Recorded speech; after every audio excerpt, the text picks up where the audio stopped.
Hello, this is a brief demonstration of how to log in to the Arkansas Master Naturalist website and enter some hours. The website can be found at arkansasmasternaturalist.org. When that site opens, you'll click on Member Login in the upper right-hand corner, and that brings you to this screen. If you know your login, you can go ahead and type it in here.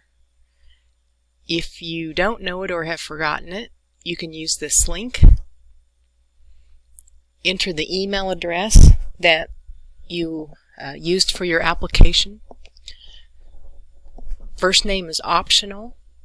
Unless there's two Master Naturalists in the same household using the same email, you don't need to do it. Once you hit OK, you'll get an email with your username and a temporary password. You'll use those two things to log in. And if you're using a temporary password, as soon as you log in, it will ask you to change that password to something easier to remember. If you're using your own computer and not a public one like at a library, it's really helpful to click Remember Me on this computer. That way you don't have to remember the next time you log in. It'll log in for you. I've logged in as an imaginary member we use called Curious George, just so we don't mess up somebody's record. And now that you've logged in, we're at the Arkansas Master Naturalist home page. You'll see this menu, different parts of the website that you can go to. If you'd like to look at your chapters page, scroll down here. If you'd like to look at your chapters calendar, those are all found under events. But today we're going to go to click on your name, which opens your profile panel, and we're going to click on Profile. Once you're here, you should see in this right-hand column at the top called Website, you should see Volunteer Time Tracking. This is where you'll enter your continuing education hours and your volunteer hours. You'll enter for the year, and you'll see your totals change as you enter. George already has a couple of items entered as samples, so we can kind of look at these, and then I'll show exactly how to enter. So we have the date that something was done. If it's continuing education or advanced training, you'll always use that choice. If it's volunteer time, there's a list to pick the activity that you volunteered. The sponsor of either the continuing education you did or the place where you volunteered, and then the times involved. If you put something in and later you realize you didn't have it quite right, this edit pencil lets you go back and change it. Or if it's just totally wrong or you got it in twice, you can always trash it. So we're going to add an activity. So let's go ahead and do continuing education.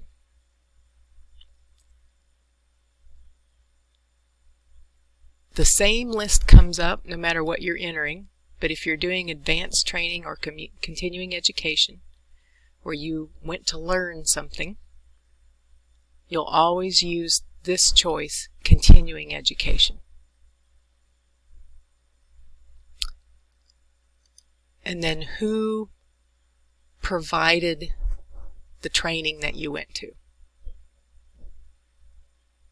Did you go to an Audubon presentation about birds? Or a museum? Or did you go listen to a speaker at a state park? any of those choices might work. So we're going to say that George went to an Audubon presentation on backyard bird habitat. I forgot to say, because I generally forget it, the first thing you should do is, if you are not entering it on the date that you actually did the activity, you need to remember to change the date. I constantly forget that. So let's say George did this on January the 8th. And he went to this lecture, and it was 1 hour long. If it had lasted longer, you can use these 15-minute increments and you round up. We also count travel hours. So you figure out how long it took you to get there, and then you double it because you count there and back. So let's say that that was 30 minutes away for George. So he would count an hour of travel time. And again, you can make it any 15-minute combination that you want. The red dots indicate that those fields need to be filled out. However, this dot goes for both fields because you may have an activity that was less than an hour or travel time that was less than an hour, but as long as you have something on minutes, it'll go. So at least one of these two boxes on each line has to be filled in. The last two fields are optional. Travel miles is only if you want to keep track of your travel miles. Master Naturalist doesn't use that for any of our calculations. And if something that you've picked is not clear, and I'll give you an example on the next one, you might put in a note. This one would not be necessary, but if I wanted to remember, which presentation this was, maybe I did more than one Audubon one, I could put backyard bird habitat. Just a simple note. Once you have all of this filled in, you hit save, and it adds it to your list. You can see that along with something else that I already had entered, George has 2 training hours. Now we do have it worded 2 different ways. We're going to try to fix that. So it says continuing education under the activity. We're going to try to get this changed to continuing education as well. But George has a total of 2 for 2020. Next we'll add a volunteer activity. So again, adjust the date if you need to. Select your activity. Some activities are very broad, like data connection and analysis.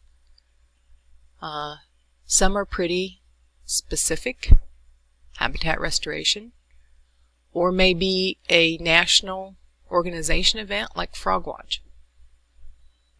So pick the thing that you feel best describes what you did. Not everything's on there. We have some specific ones because the agency has asked that we particularly track how many hours were volunteered in that area. Some things are pretty broad, like native plant. We want to know how much time was spent in that area, but we don't need to know exactly what was done. So I'm going to pick litter pickup. George went out and picked up litter along Highway 12. And again, there's really no right or wrong answer. It does make a difference how your hours are counted. You have to pick continuing education to have it count as a training hour. But other than that, it's more that we're accurate in reporting to our partners how many hours were spent on a project, or for our own information to figure out, how much time is spent on the native plant project in a year. So there's no wrong answer. It's more how helpful what you put in is to our year-end analysis. So same way with sponsor. Who did you volunteer for? And you've got some specific areas. We've got cities. You may have an agency, such as a state park, that you went out and worked in. Again, those are all very helpful for us to report to our partners. So in this case, Highway 12 has an Adopt a Highway project through the Arkansas Highway Department. So that's what I would pick for this one. Again, if later you find out that other people suggest that you code something another way, you can always come back and use this edit button. Okay, so George picked up trash for 1 hour and 45 minutes. It took him a half hour to get there, so he had 1 hour of travel time. And this one's specific enough, I don't feel like I need to put a note. However, if you pick in either column, you pick other, maybe you couldn't find anything that seemed to fit. So you put other volunteer activity. Please do leave us a short note. If there's enough people doing that not listed activity, we could list it so that you don't have to use other.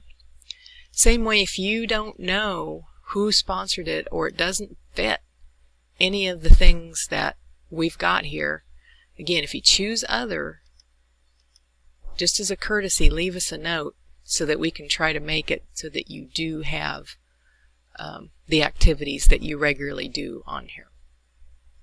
So again, miles are optional, notes are optional.